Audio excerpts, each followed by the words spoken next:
The IEC has released its voter registration data indicating that we could be headed for one of the lowest voter turnouts in our recent history. But urban voters constitute the bulk of newly registered voters. That's in Cape Town, Nelson Mandela Bay, Ekurhuleni and Johannesburg metros. Will this make up for the electorate favour some parties over others? And does it provide some early indicators, perhaps even of an outcome?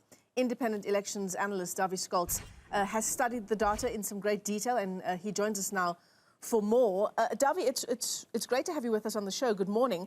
It's so interesting to see what the IEC says about an increase, a slight increase in registered suburban voters, because the information that we also have is that 13 million eligible voters around the country have not rocked up to register this time round. Yeah, absolutely.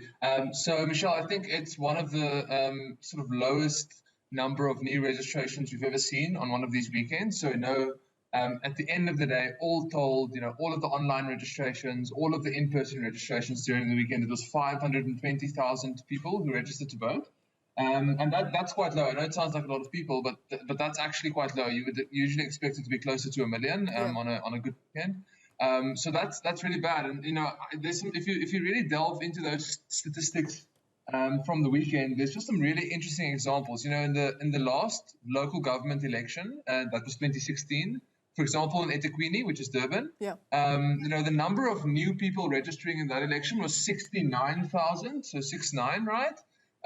This time around, it was only 16,000, 16. So, it's less than a quarter. It's less than a quarter that it was last time. So that's the worst example. In some of the other cities, it's like a half or a third or so. But in none of the cities, it's even close to the level of registrations that it was in 2016, which just suggests to me that there's a lower level of voter engagement than we've seen in the past. And look, it's not to say that, an absolute certainty that turnout will be low. I don't think we have any evidence, or we can't say to that level of confidence. However, historically, it has been an indicator of turnout on election. If registrations are low, if people are disengaged, particularly young people disengaged to go register to vote, it's usually a bad sign for turnout in the election. So this could be a very low turnout election if I look at this.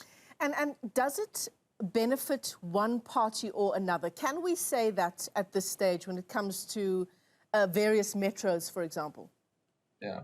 So one cannot do that with an ironclad, but there are some indicative trends that one can look at. So the one thing about our elections, just because of South Africa's historical legacy, is that the demographics of who lives where and who votes for who is still quite geographically split, right? We know suburban areas are predominantly white, predominantly minority, and in those suburban areas, people vote overwhelmingly DA. In township areas are overwhelmingly black, people vote overwhelmingly ANC or EFF in those areas typically. And so you can look at this at the registrations and say, well, how many people registered in township areas, and those people are more likely to vote ANC or EFF, and how many people registered in suburban areas, and kind of compare the two. And it's really interesting if you delve into the numbers. I think for me, the quick summary is that in the cities, the DA had a really, really good weekend. Because way more people registered in these suburban areas than, for example, in township areas. I think one extraordinary example is Cape Town. If you look at all of the suburban areas in Cape Town, right, or the typical areas where the DA does well, places like Mitchell's Plain, places like Sea Point, like Durbanville, Constantia, etc., you had about 33,000 new registrations, right? So all of the kind of typical DA voting areas, 33,000 registrations. Then you go to places like Khayelitsha, Langa, Gugulethu. You had in total only 3,000 new registrations. So that's 10 to 1, 11 to 1 that the DA out-registered potential new voters than the ANC, which is just an extraordinary number. So that's one of the biggest gaps I've ever seen. So it shows to me that, the ANC, we haven't seen ANC posters yet. We know the ANC has some financial strain. And its organizational capability to get people out to activate its voter base, I think is in serious question if I look at these numbers. And by the way, that trend and those numbers for Cape Town, it was the kind of same pattern across the country. I think slightly less favorable for the DA, so that's the biggest gap in the country in Cape Town, but the same gap exists in every city with the exception of Tshwane, which is an interesting one, where the parties basically drew equal, a similar number of registrations in suburban areas as in township areas. So good sign for the DA, or typically good sign for parties that do well in suburban areas, and bad sign for the ANC. In fact, I saw, just on the point that you made a moment ago, I saw something on Twitter yesterday that someone was driving through a part of Cape Town and said really the only election posters that they saw up were from, I think it was the DA and the EFF, not a single ANC poster in sight. Look, there's not a lot of research that says the amount of advertising you do, shall we call it advertising, campaigning you do before an election will translate into votes, but surely zero campaigning won't translate into votes either. Well, I've worked on some of these campaigns previously, and so I've seen the private tracking polls that are not publicly available. And let me tell you, Michelle, in the week when a party puts up its posters, and the longer those posters remain up, and the scale at which they stay up, absolutely has an impact in the behind the scenes on these tracking polls and how people perceive the parties. Yeah. And I think it's an enormous problem for the ANC that they don't have any posters up at this point in time. It's the same story where I live. So I live in suburban Johannesburg, so it's it's not necessarily a representative sample of the whole country. But in my area, Action SA is very dominant on posters. The DA has quite a lot of posters. There's even a couple of EFF posters. But I don't think I've seen a single ANC election poster in my area on this campaign, which is really troubling from an ANC perspective, and it absolutely has an impact. Yeah, absolutely. It's also especially troubling if you were an ANC member trying to win back the Western Cape, Cape Town in particular. I mean, what work are you actually doing to achieve that? Yeah, I mean, the Cape Town is a very interesting one in particular. I mean, we've seen in the last couple of days the spat between Good and the DA, right? And the whole Cape Town campaign almost at this point feels like a Good versus DA campaign, with the ANC totally silent. There's been, I don't think I've seen a single discussion about Cape Town or coverage in Cape Town that relates to the ANC campaigning. It's almost as if Good is the primary opposition to the DA in Cape Town, which is a real concern for the ANC. So I think it just points to me that there are organizational challenges. Look, there are still 4 weeks. The ANC is a very large organization with very many activists, so I'm sure they will get going. But it's time. They really need to get going. From the polling that I've seen in the past, it's really time for them to get going. I want to ask you about young voters, because the research that I have here in front of me shows that 75% of voters under the age of 20 have apparently disappeared from the voters' roll. How do we make sense of that?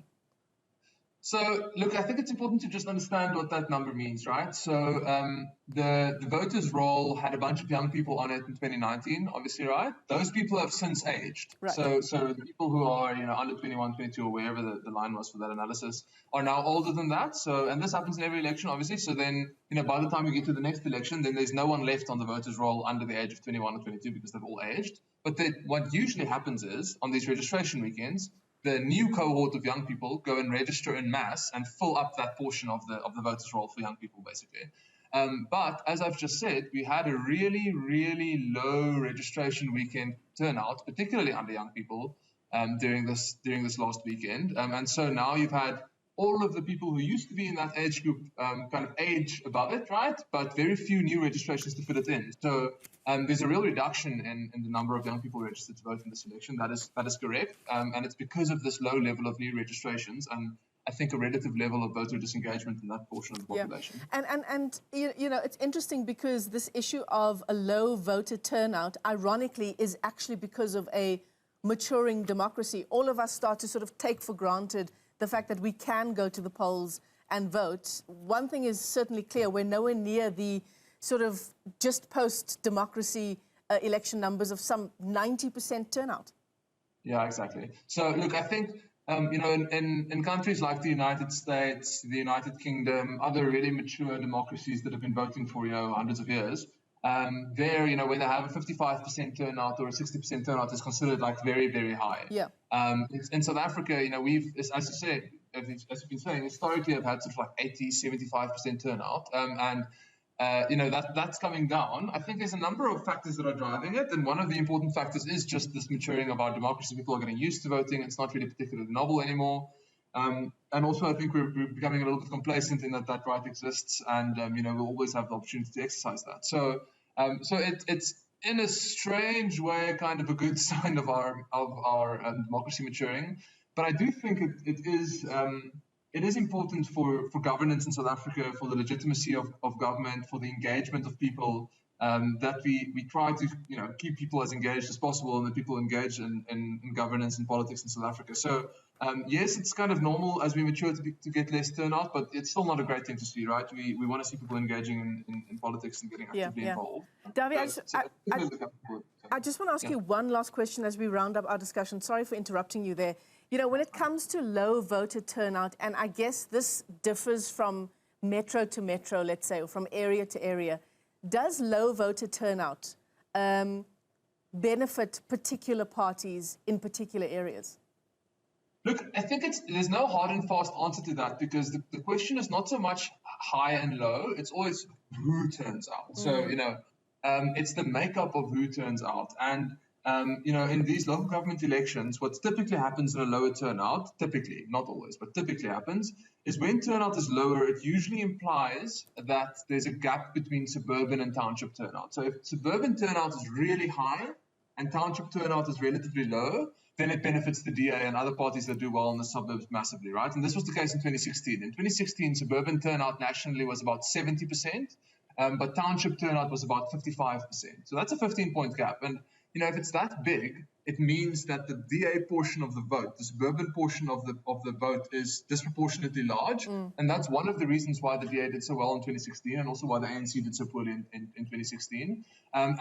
This registration pattern just implies the exact same thing for me, is that there's going to be a disproportional suburban turnout and a relatively low turnout in general, which both is bad for the ANC potentially. Not to say, it's not guaranteed, but I think it's indicative potentially of that trend. So the ANC has its work cut out to get its posters up, get campaigning, but also get its base out to vote. It's really important to that. Yeah, absolutely. Dawie Scholtz, always a pleasure talking to you. Thanks so much for your analysis on the upcoming polls. He is an independent elections analyst, as we try to understand for you what it all means in the run-up to the November 1st polls.